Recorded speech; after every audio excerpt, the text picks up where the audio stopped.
Hey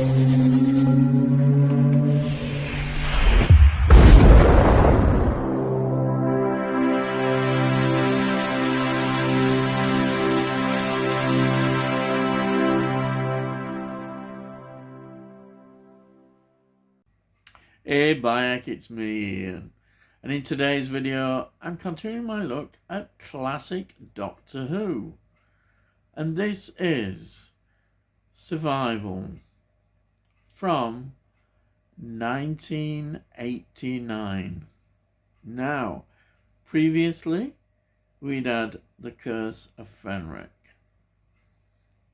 and after this is it. This is the final classic Doctor Who. Yes, it's the end. Oh, how sad is that? The next Doctor Who we would have would be the 1996 TV movie, and then of course it's revived again in 2005. So it's a sad time, really. This is the end of classic Doctor Who. So this is season 26. It's 3 episodes, and it's the finale. This was transmitted on the 22nd of November to the 6th of December 1989. It's written by Rona Munro, who was to do another story in the revived Doctor Who, which was the Eaters of Light in 2017. Yes, so they did come back to write for Doctor Who again. The script editor is Andrew Cartmel, and it's directed by Alan Waring, who previously directed The Greatest Show in the Galaxy 1988 and Ghostlight 1989. And of course it's produced by John Nathan Turner. The music is by Dominic Glynn. I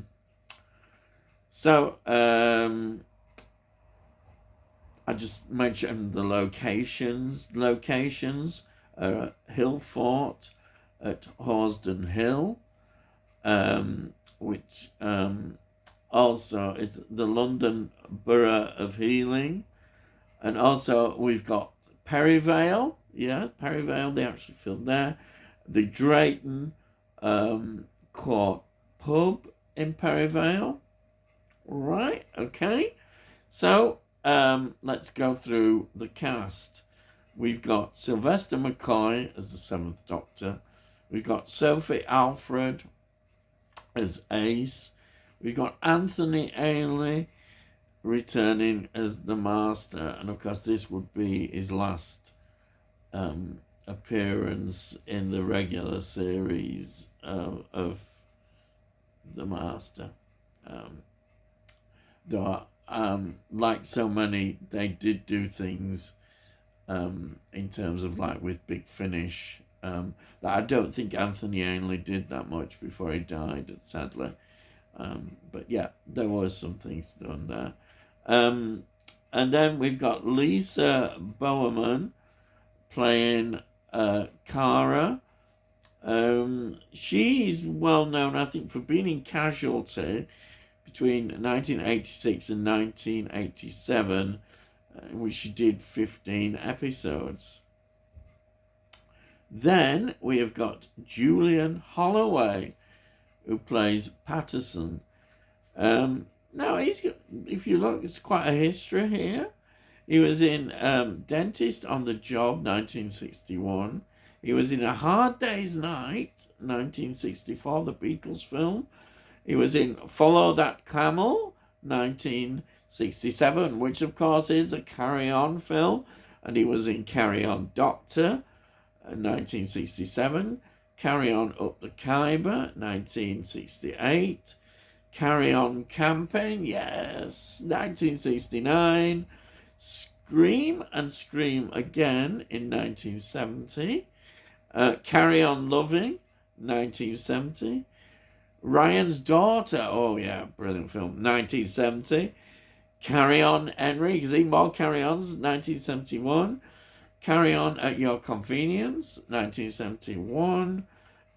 He was in Young Winston, 1972. He was in Hammer film Captain Kronos, The Vampire Hunter, 1974.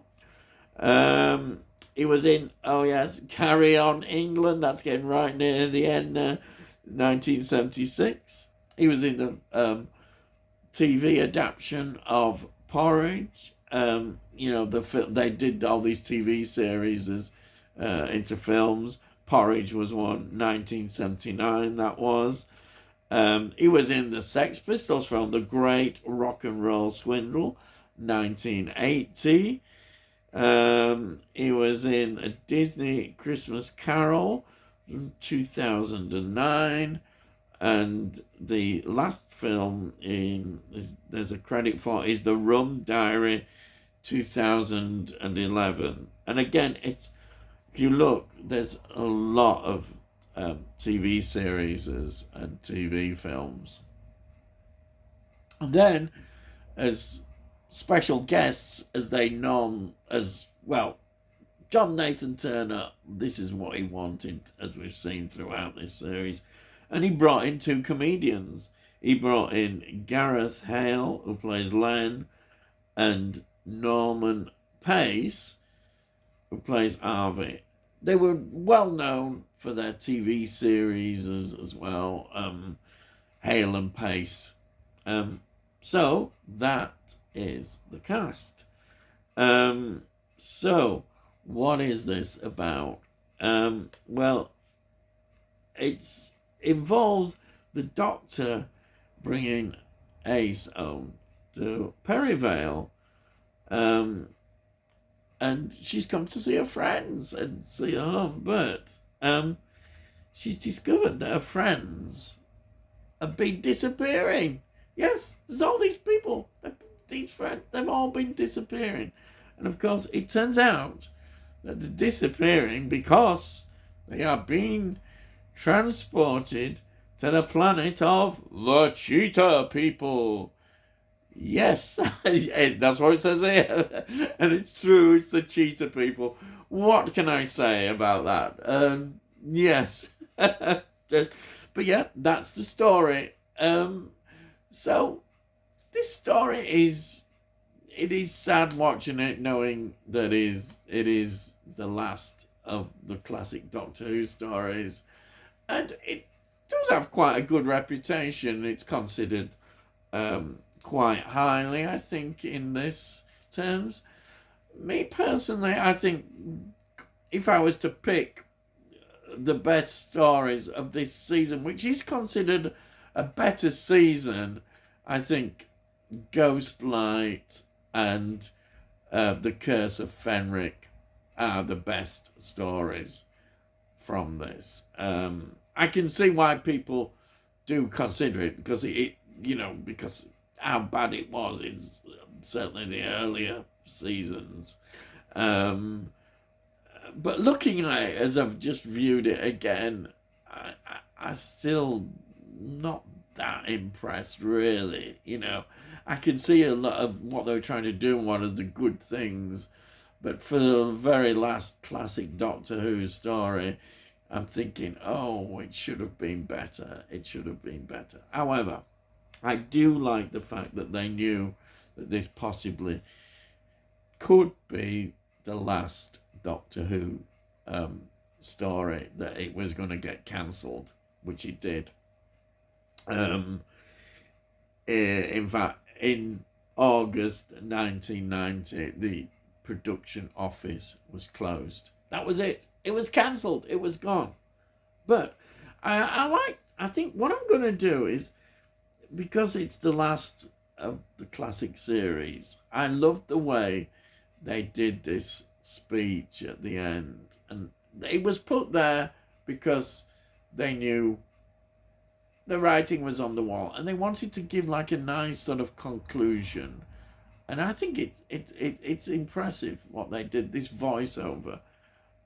So Sylvester McCoy did the voiceover, and he said, "There are worlds out there where the sky is burning, the sea's asleep, and the rivers dream. People made of smoke, and cities made of song. Somewhere there's danger. Somewhere there's injustice. And somewhere else the tea's getting cold. Come on, Ace.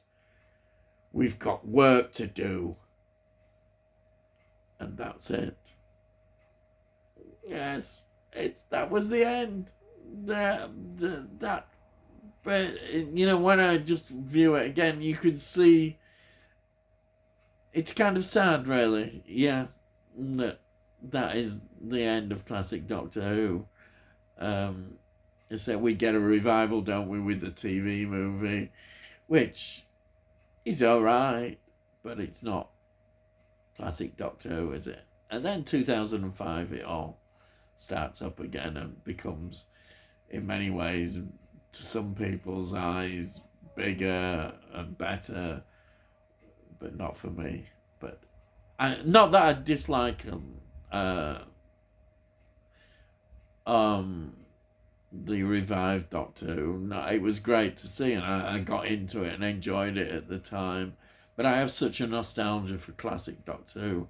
You know, I've been watching it since as a child, in the 60s, and you know, it's sad that it disappeared, you know, like that from our screens. And I remember watching this episode, but thinking, oh yeah, it'll come back.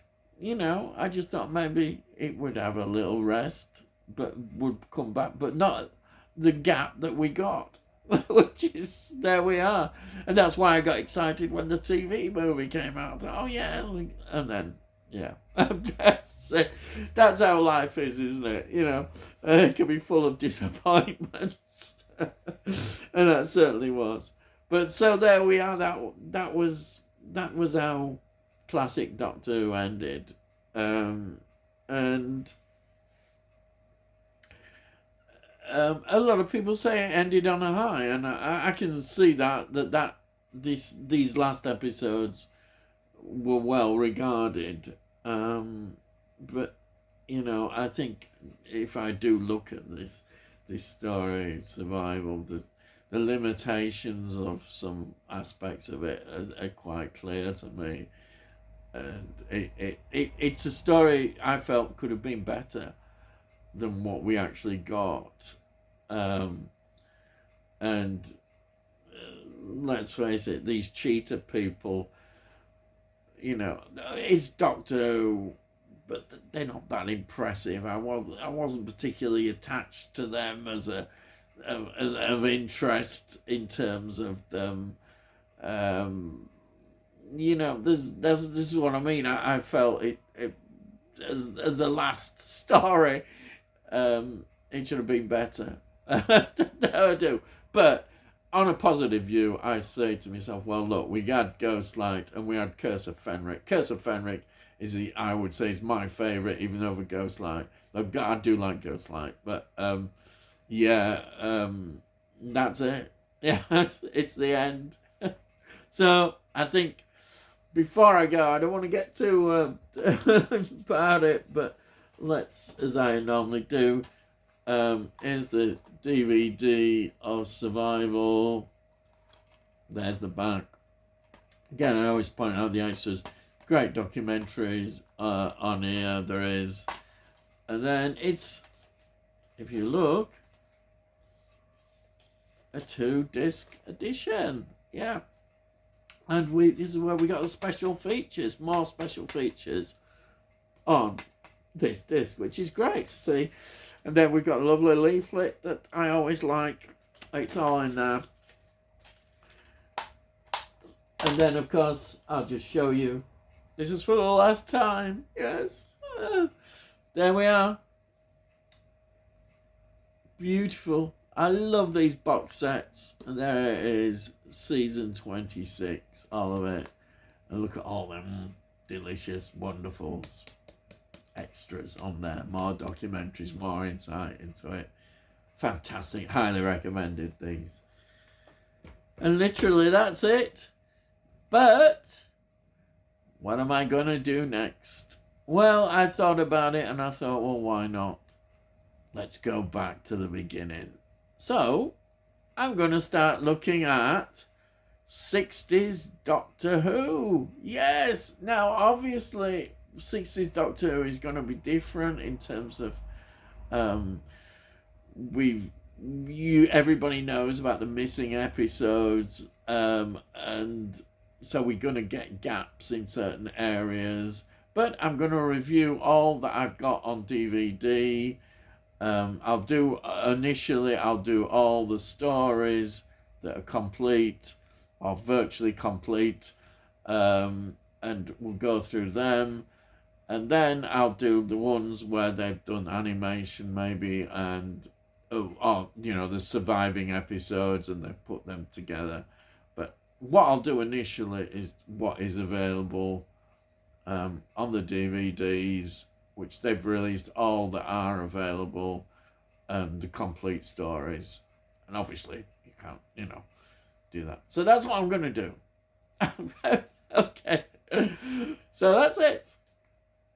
So, if you've liked this video, well, please give it a like. If you give it a like, it's good for my channel. It gets it onto YouTube so other people might enjoy it. And if you've got any comments, please put your comments down. I love to read your comments. And say, if you look in the playlists, you can see all the previous reviews of Doctor Who that I've done. And hopefully you might find some that you might enjoy. But also I do a lot of other things, and TV shows, films, all that kind of stuff, all with a nostalgic thing, and collecting. I sort of sometimes do bits of this and bits of that. But it's me rambling on, that's what I'm going on. Why not subscribe as well? If you subscribe, I say we'll let you know when I get all these things put out, when I put videos out and all that. Yeah. Okay, I've gone on far too long, so all I've got to say is I'll see thee again.